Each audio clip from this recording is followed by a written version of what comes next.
Hello everyone and welcome to the North Dakota Varsity Sports Update. I'm Jody Norstedt. Yeah, that's the name. We're sticking to it. Just ahead on this Varsity Sports Update, or VSU as one person might coin it, we'll get to know Kindred standout basketball player Abby Duchscherer in our brand new segment, Horsin Around. Abby has helped the Vikings win a state title and is one of the most sought after softball recruits in the country.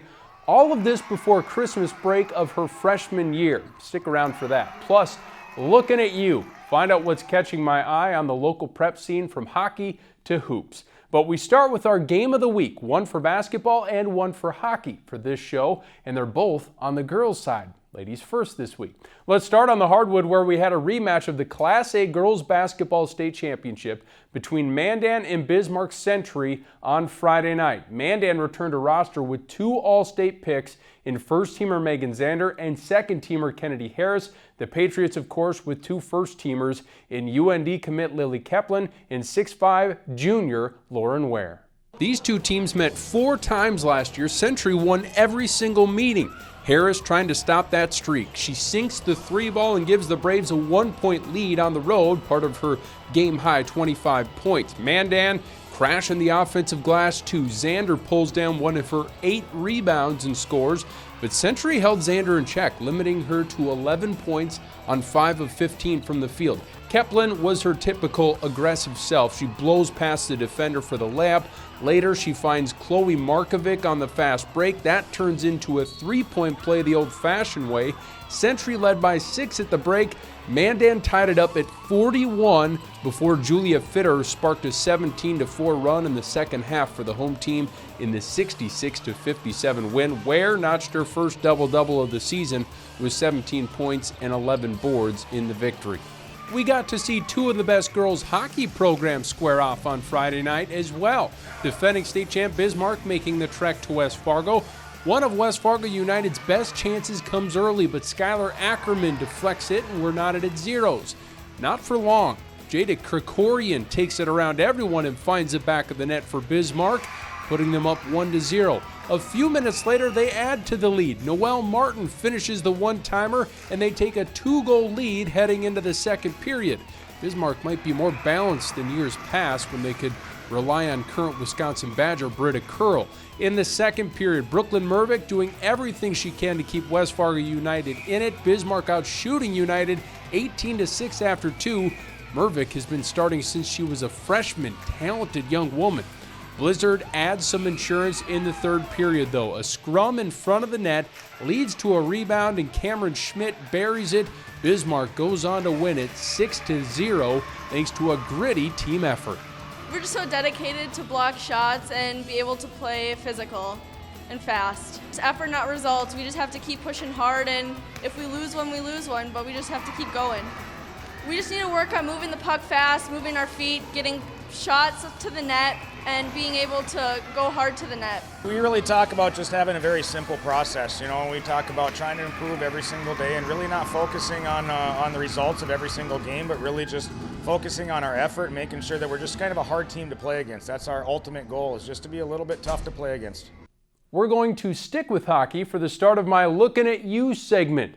Grand Forks Central's boys hockey team. I'm looking at you. The Knights are undefeated, a perfect 5-0 on the season, and have outscored opponents by a combined 46-1.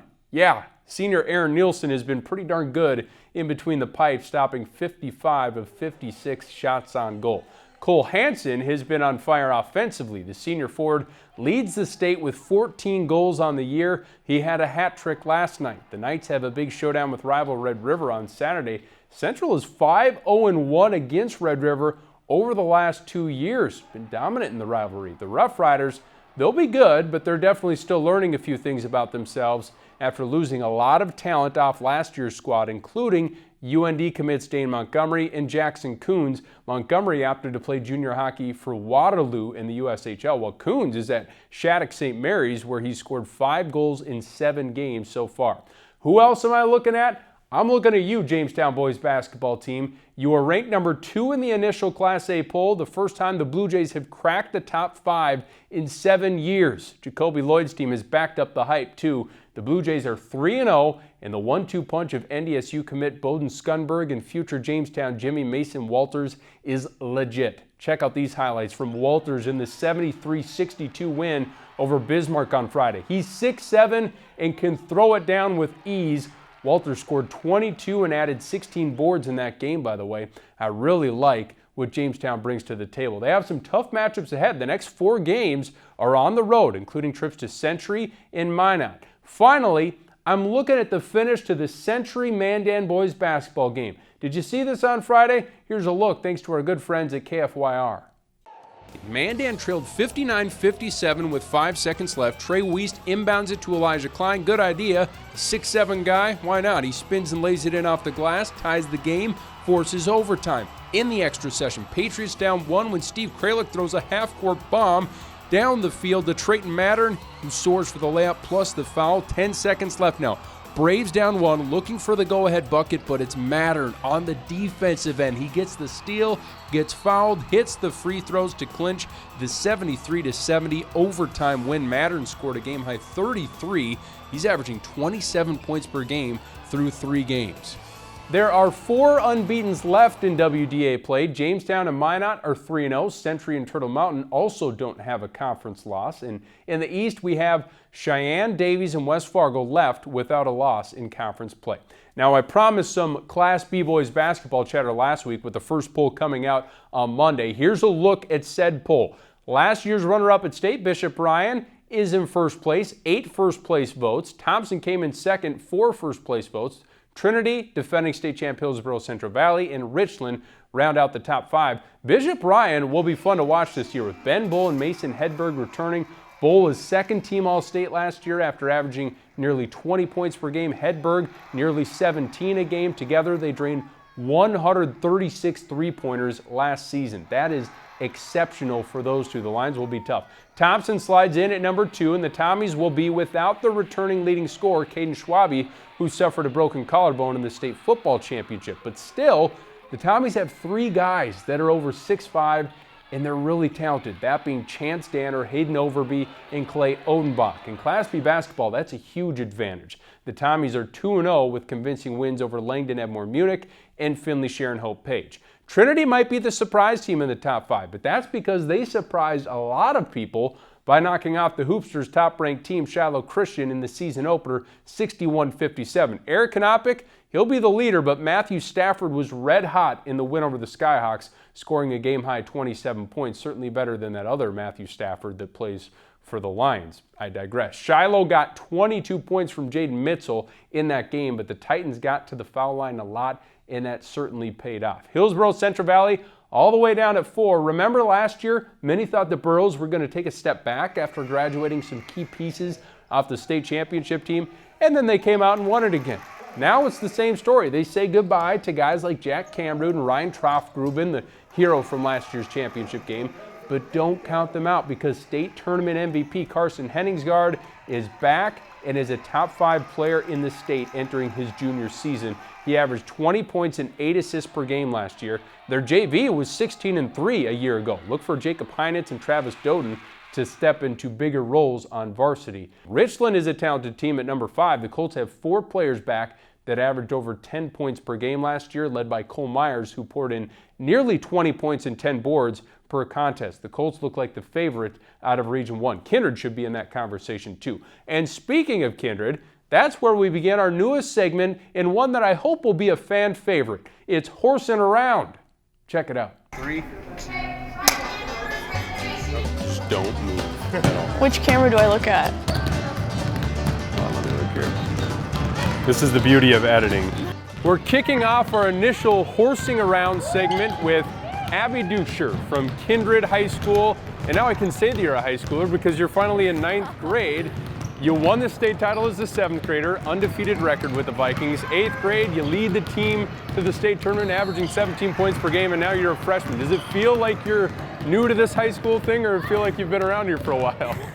It honestly feels like I've been here for a while, and but it's crazy because it's only the beginning, So looking at your progression, I mean, I want to go back to childhood days. What did you do differently than other kids that kind of has led to you having such good success here early on in your career? Well, when I was little, if I didn't have like a good game during those like second, third grade travel ball days, I'd go outside and shoot because I lived in Washington, so it was like warm a lot of the year round. So I'd go outside and shoot until I felt it was better. So when did you move from Washington to here? We moved to Washington when I was like 5, and then we moved back when I was about a 4th grader. Okay. Came back to North Dakota about my January of 4th grade year, so. And you're a great softball player too. You play down in South Dakota, shortstop position. What is it? I'm not going to ask you what your favorite sport is because that's probably hard to choose between basketball and softball. Yes. But what maybe has produced your favorite sports memory? Definitely when I was younger, my brother and I would always go outside and play some type of sport. Sometimes it'd be football, hockey, and then baseball, like wiffle ball. Yeah. And that's what just made me love sports. Now you mentioned you played some football with your brother? Yeah. What's that like, strapping on the pads? When was that? Probably my 2nd, 3rd grade year. Playing football with the boys is what I like to do, I guess, because having an older brother always pushed me around. Oh, I bet. And so I wanted to do what he did, so I did football, and I was just like any other boy.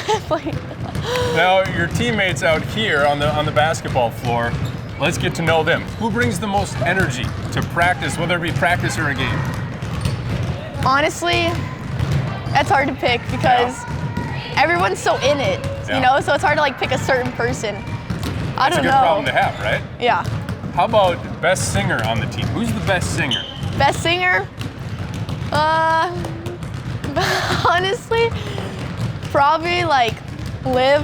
Yeah? I don't know. What, does she have a favorite song or go-to song? Do you guys sing on the bus or anything like that? Yeah, well, they aren't really like pitch perfect kind of songs, but we can get hyped on the bus. Yeah, why not? How about, okay, I want to get out on the floor here and show some moves. So Abby, I'm actually going to start with the ball. And I want to talk, because you play really good defense. I've seen you make a lot of steals on the defensive end. Is there something that you're looking at when you're defending a player, some focus that you have when they're bringing the ball up the court?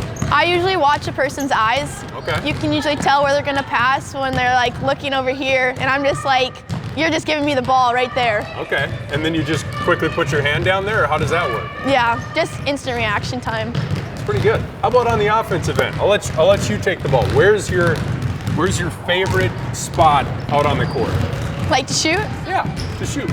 Probably like right here. What do you like about the elbow? It's not like a big 3-point shot, but it's also a 2-point, pretty close in, so it's a reliable shot. When did you figure out that was kind of your sweet spot, so to speak?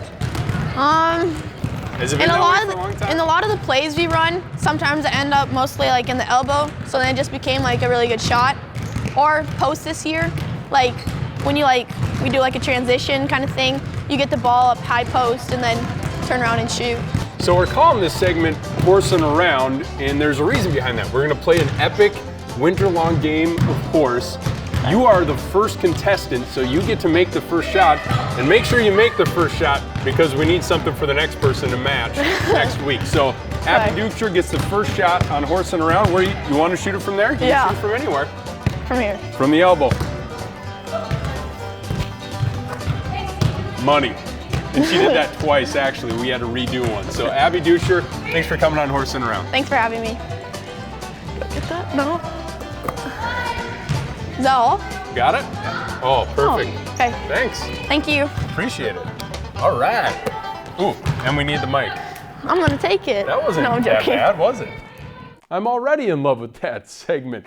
Some good games coming up this week on the calendar. Cheyenne at Shanley and Devil's Lake at Red River. In girls, EDC Hoops on Friday should be good. The big Central Red River boys hockey game, of course, is on Saturday. For boys basketball, Bishop Bryan at Shiloh Christian on Saturday is a matchup that I'll certainly have my eyes on. That's all for now. We'll chat with you again next week on the Varsity Sports Update.